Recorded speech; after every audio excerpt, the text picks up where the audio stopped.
Hello, this is David Smith. I'm still at the Montreal International Games Summit. I'm very pleased to have with me Martin Walker, who is the Chief Technology Officer for Behaviour, formerly known as A2M. Martin, please, can you introduce yourself? Well, like David just said, I'm Martin Walker. I'm the Chief Technology Officer, or CTO, at Behaviour Interactive, which was formerly known as Artificial Minded Movement, or A2M for some of you. And I've been there for about 10 years, I guess.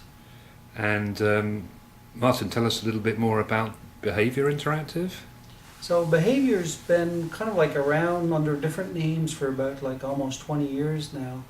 We've grown to about 350 people, more or less. We've got like 5 different studios. We cover pretty much all sorts of game development, like downloadable content. We're doing an online game right now, an MMO.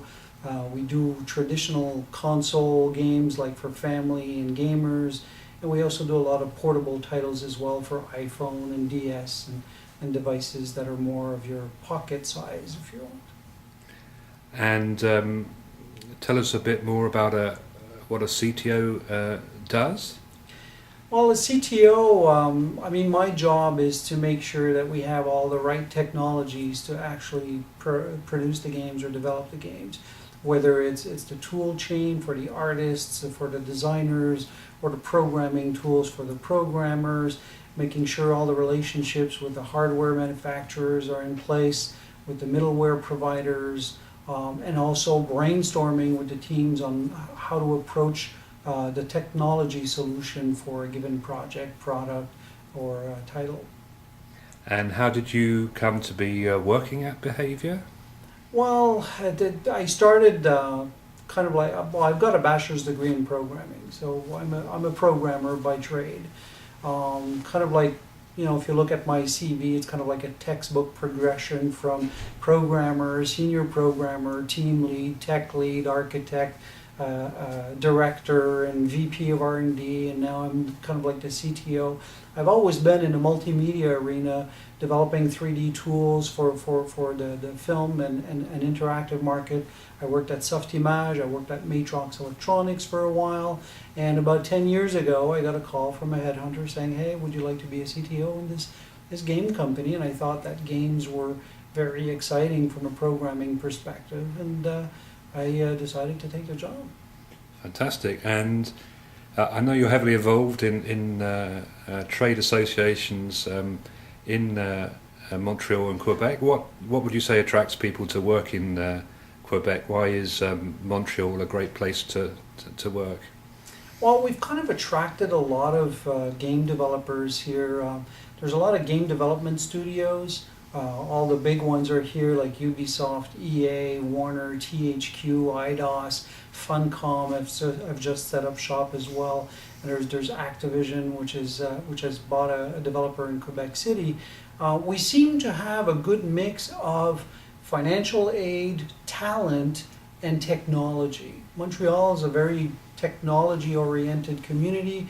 We got pharmaceuticals here, we got networks and telecommunications, we got 3D. Actually, if you look at Softimage and even Discrete, Autodesk is set up here in Montreal as well. So some of the biggest 3D packages were developed in Montreal from Daniel Langlois and the Jurassic Park age, if you want. And so that technology, combined with the fact that we're very creative, innovative, and design and stuff, combined with some of the financial incentives, have created a really good mix for attracting all these software development studios, I should say, inside of the Montreal and Quebec community. And Montreal must be one of the fastest growing places for studios to make games in the world. What are some of the challenges that go with the need for talent within Montreal and the new studios that are setting up here? Well, the big challenges is obviously resources, finding people with the right talent and the right skills to actually help us create these innovative games.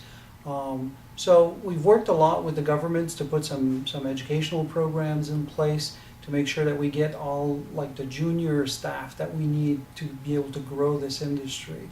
Our biggest issue these days, with new studios setting up in Montreal, is obviously more the experienced staff, those that are intermediate to senior, like 5 to 10 years experience.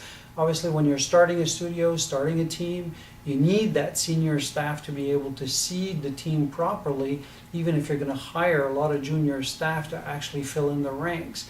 So there's a lot of there's a lack, if you want, of that talent in Montreal right now, because they're all employed, they're all being used, they're spread pretty thin actually.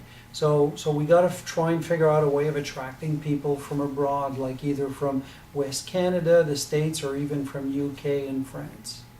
And interesting. Finally, what advice would you give a job seeker looking to apply for a job, working in Quebec or Montreal in Canada?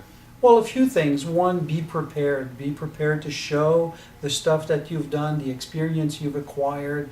Be prepared with a portfolio if you're an artist or a designer, with some programming examples or projects if you're a programmer. Be prepared to answer a lot of very intricate questions during the interview process. And kind of like investigate, specifically if you're from abroad, the immigration process. What do you need to do to spearhead that process? Because it is a bit tedious, depending on what kind of like training you have and what kind of experience you have in trying to actually immigrate to Quebec and Montreal. Fantastic. Martin Walker, Chief Technology Officer for Behaviour Interactive, thank you very much. You're welcome.